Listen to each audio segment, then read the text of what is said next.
+2 തുല്യത മലയാളം പാഠപുസ്തകത്തിലെ അതിരുകളില്ലാത്ത സ്നേഹം എന്ന പാഠഭാഗത്തിൻ്റെ പ്രവർത്തനങ്ങളാണ് ഇന്ന് അവതരിപ്പിക്കുന്നത്. അതിലാദ്യം അവധാരണ ചോദ്യങ്ങൾ. 1. എന്തെല്ലാമാണ് തന്നെ നോക്കി പരിഹസിക്കുന്നതായി ഡോക്ടർക്ക് തോന്നിയത്? അത് ആമിനമ്മയുടെ അസുഖം അറിയുന്ന സമയത്ത് ഡോക്ടർക്കുണ്ടായ അനുഭവമാണ് പറയുന്നത്. അപ്പോൾ ആമിനമ്മയിലെ രോഗത്തിൻ്റെ കരുത്തും പ്രായത്തിൻ്റെ തളർച്ചയും. 2. ഖാദർ സാഹിബ് കേൾക്കാൻ ആഗ്രഹിച്ച മറുപടി എന്ത്? ഖാദർ സാഹിബ് കേൾക്കാൻ ആഗ്രഹിച്ചത് കുഴപ്പമൊന്നുമില്ല എന്നുള്ള മറുപടിയായിരുന്നു. 3. 55-ന് ഖാദർ സാഹിബിൻ്റെ ജീവിതത്തിലുള്ള പ്രാധാന്യം എന്ത്? അപ്പോൾ അവരുടെ ദാമ്പത്യം തുടങ്ങിയിട്ട് 55 വർഷമായി. 4. എല്ലാ മാസവും ആശുപത്രിയിൽ വരാൻ ഖാദർ സാഹിബും ആമിനുമ്മയും ആഗ്രഹിക്കുന്നത് എന്തുകൊണ്ട്? നഷ്ടപ്പെട്ടു എന്ന് കരുതി അവരുടെ ജീവിതം അവിടെ നിന്നാണ് അവർക്ക് തിരിച്ചു പിടിക്കാനായിട്ട് കഴിഞ്ഞത്. ഇനി 5. സൂക്കേട് വന്നതുകൊണ്ട് ആമിനുമ്മയ്ക്കുണ്ടായ ഗുണമെന്ത്? അപ്പോൾ ആമിനുമ്മ അവർ താമസിച്ചിരുന്ന സ്ഥലത്തിൻ്റെ അപ്പുറം വേറെ എവിടെയും കണ്ടിട്ടുണ്ടായിരുന്നില്ല. അപ്പോൾ അസുഖം വന്നതുകൊണ്ട് ആമിനുമ്മയ്ക്ക് പുതിയ സ്ഥലങ്ങളൊക്കെ കാണാനും പരിചയപ്പെടാനും ഒക്കെ സാധിച്ചു. അപ്പോൾ ഇത്രയാണ് അവധാരണ ചോദ്യങ്ങളിൽ വരുന്നത്. ഇനി അടുത്തത് അപഗ്രഥന ചോദ്യങ്ങളാണ്. അതിലൊന്നാമത്തെ പ്രായം തോൽപ്പിക്കാത്ത പ്രണയം ഖാദർ സാഹിബിനെയും ആമിനുമ്മയെയും സഹായിച്ചതെങ്ങനെ വിശദീകരിക്കുക എന്നാണ്. അപ്പോൾ ആ പ്രണയം കൊണ്ടാണ് അവർക്ക് ജീവിതത്തിൽ തിരിച്ചു വരാനായിട്ട് സാധിച്ചത്. ഇപ്പോൾ വൃദ്ധ ദമ്പതികളുടെ പരസ്പരം ഉള്ള സ്നേഹം അതവിടെ കൃത്യമായിട്ട് കാണിക്കുന്നുണ്ട്. പിന്നെ രോഗത്തെ തോൽപ്പിക്കാനുള്ള ഇച്ഛാശക്തി, ഞങ്ങൾക്ക് ഇനിയും ഒരുപാട് മുന്നോട്ട് പോകാനുണ്ട് എന്നാണല്ലോ പറഞ്ഞത്. പിന്നെ ജീവിതത്തെ തിരിച്ചു പിടിക്കാനുള്ള ശ്രമം, പരസ്പര വിശ്വാസത്തിലാണ് ദാമ്പത്യത്തിൻ്റെ കെട്ടുറപ്പ്. 55 വർഷമായിട്ടും ഒരിക്കലും പിരിയാൻ കഴിയില്ല എന്നുള്ള അവരുടെ ആ തോന്നൽ. ഇനി അതിൽ രണ്ടാമത്തെ ചോദ്യം, ഡോക്ടർക്ക് രോഗിയോടുള്ള മനോഭാവം എങ്ങനെയായിരിക്കണം? നിങ്ങളുടെ കാഴ്ചപ്പാട് വിശദീകരിക്കുക. ഇപ്പോൾ ഡോക്ടർ എപ്പോഴും എന്തൊക്കെ ചെയ്യണം? രോഗിയുടെ മാനസികാവസ്ഥ മനസ്സിലാക്കണം. അതേപോലെ തന്നെ എപ്പോഴും രോഗിക്ക് ആശ്വാസം നൽകുന്ന രീതിയിലുള്ള സംസാരവും പ്രവർത്തനങ്ങളും ആവണം ഡോക്ടറുടെ ഭാഗത്തുനിന്ന് ഉണ്ടാവേണ്ടത്. പിന്നെ ഒരു കുടുംബാംഗത്തോടെന്ന പോലെ രോഗാവസ്ഥയെക്കുറിച്ചും ബുദ്ധിമുട്ടുകളെക്കുറിച്ചൊക്കെ പറയാനുള്ള സ്വാതന്ത്ര്യം രോഗിക്ക് ഉണ്ടാവണം. രോഗിക്ക് ഡോക്ടർ ദൈവത്തിൻ്റെ പ്രതിരൂപമാണ് എന്ന് പറയുന്നുണ്ട്. അതേപോലെ തന്നെ എല്ലാ കാര്യങ്ങളും രോഗവിവരങ്ങൾ കൃത്യമായി മനസ്സിലാക്കിയതിന് ശേഷം മാത്രം ചികിത്സ നടത്താനുള്ള ശ്രമം ഡോക്ടറുടെ അടുത്തുനിന്ന് ഉണ്ടാവണം. അതാണല്ലോ ഡോക്ടർ പറഞ്ഞ ബയോപ്സി ചെയ്യാതെ ഒന്നും ചികിത്സ തുടങ്ങാനായിട്ട് പറ്റില്ല. ഇനി അടുത്തത്, അവളില്ലാണ്ട് ഇനിയൊരു ജീവിതമല്ല, പോവുകയാണെങ്കിൽ രണ്ടുപേരും ഒന്നിച്ചേ ഉള്ളൂ. ഈ വാക്കുകൾ തെളിയുന്ന ദാമ്പത്യ സങ്കല്പത്തെ വിശദീകരിച്ച് കുറിപ്പെഴുതുക. അവിടെ ഭാര്യയും ഭർത്താവും തമ്മിലുള്ള പരസ്പര സ്നേഹവും, ഭാര്യയില്ലാതെ തനിക്ക് നിലനിൽക്കാൻ കഴിയില്ല എന്നുള്ള ഭർത്താവിൻ്റെ ചിന്ത, വാർദ്ധക്യത്തിലും ജീവിതം ആസ്വദിക്കുന്ന മാനസികാവസ്ഥ, പ്രതിസന്ധികളിൽ തകരാത്ത ആത്മവിശ്വാസം, ഇതൊക്കെ അവിടെ കാണാനായിട്ട് കഴിയും.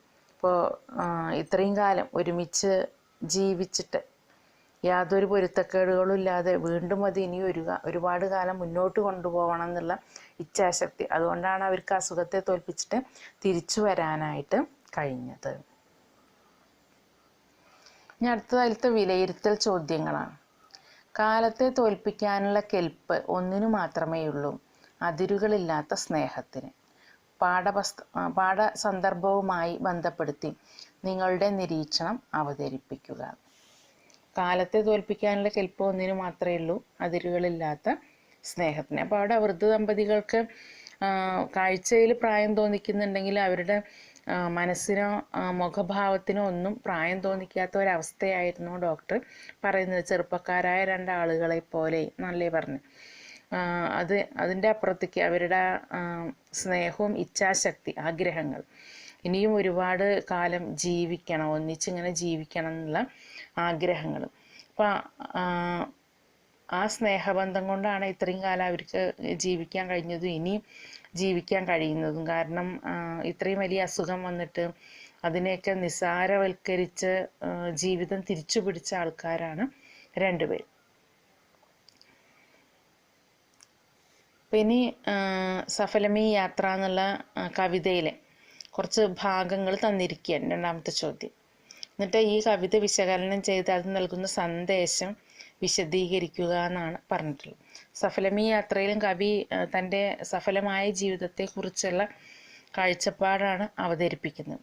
ഇപ്പോൾ കാലം ഇനിയും ഉരുളും, വിഷു വരും, വർഷം വരും, തിരുവോണം വരും, പിന്നെ ഓരോ തളിരിലും പൂ വരും, കായ് വരും, അപ്പോൾ ആരെന്നും എന്തെന്നും ആർക്കറിയാം, നമുക്കിപ്പോഴീ ആർദ്രയെ ശാന്തരായി സൗമ്യരായി എതിരേൽക്കാം, വൈക സഖി അരികത്തു ചേർന്നു നിൽക്കൂ, പഴയൊരു മന്ത്രം സ്മരിക്കാം, അന്യോന്യം ഊന്നുവടികളാകാം, ഹാ സഫലമീ യാത്ര, ഹാ സഫലമീ യാത്ര എന്നുള്ള NN കക്കാടിൻ്റെ കവിതയാണ്. അപ്പോൾ ആ കവിതയിലും ഈ അതിരുകളില്ലാത്ത സ്നേഹത്തിൽ പറയുന്ന അതേ ആശയമാണ് പറയുന്നത്.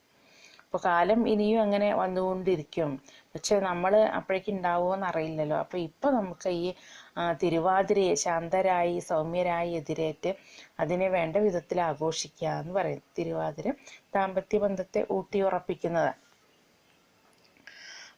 അപ്പോൾ നമുക്ക് പരസ്പരം ഊന്നുവടികളായിട്ട് പഴയ മന്ത്രം സ്മരിച്ച് ജീവിക്കാം, എൻ്റെ അരികത്ത് നീ വന്നിരുന്നാലെന്നാണ് കവി പറയുന്നത്.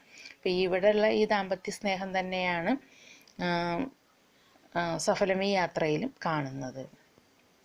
ഇനി അതിൽ അതിരുകളില്ലാത്ത സ്നേഹമെന്ന തലക്കെട്ട് പാഠഭാഗത്തിന് എത്രത്തോളം യോജിക്കുന്നു? സ്വാഭിപ്രായം രേഖപ്പെടുത്തുക. സ്വാഭിപ്രായം എന്ന് പറഞ്ഞാൽ സ്വന്തം അഭിപ്രായം. അപ്പം അതിരുകളില്ലാത്ത സ്നേഹം എന്നുള്ള ആ പേര് ഈ പാഠഭാഗത്തിന് യോജിക്കുന്നുണ്ടോ എന്നാണ് ചോദിക്കുന്നത്. അതിരുകളില്ലാത്ത സ്നേഹം കൊണ്ട് തന്നെയാണ് അവർക്ക് ജീവിതത്തിൽ തിരിച്ചു വരാനായിട്ട് പറ്റിയത്. ഈ 55 കൊല്ലം ഒന്നിച്ച് ജീവിച്ചിട്ടും അവരുടെ സ്നേഹത്തിന് യാതൊരു കുറവും സംഭവിക്കാതെ അത് കൂടുതലാവുക മാത്രമേ ചെയ്തിട്ടുള്ളൂ എന്ന് അവരുടെ വാക്കുകളിൽ നിന്നും പ്രവൃത്തിയിൽ നിന്നും നമുക്ക് മനസ്സിലാക്കാനായിട്ട് പറ്റുന്നുണ്ട്.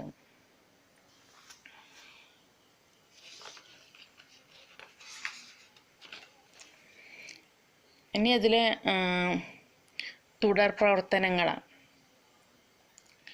കേരളം നേരിടുന്ന മഹാവിപത്തുകളിലൊന്നാണ് ക്യാൻസർ. നമ്മുടെ ജീവിതശൈലികളുമായി ഇതിനെന്തെങ്കിലും ബന്ധമുണ്ടോ? സ്വന്തം നിരീക്ഷണങ്ങൾ ഉൾപ്പെടുത്തി ഉപന്യസിക്കുക. നിങ്ങൾക്ക് ചെയ്യാനുള്ള കാര്യങ്ങളാണ്. ഇനി അടുത്തത് ദുരിതങ്ങളിൽ നിന്നും ജീവിതം തിരിച്ചു പിടിച്ച ഒരുപാട് പേർ നമുക്ക് ചുറ്റുമുണ്ട്. അവർ നേരിട്ട പ്രതിസന്ധികൾ മനസ്സിലാക്കാൻ അവരിൽ ചിലരുമായി അഭിമുഖം നടത്തി അനുഭവക്കുറിപ്പ് തയ്യാറാക്കുക.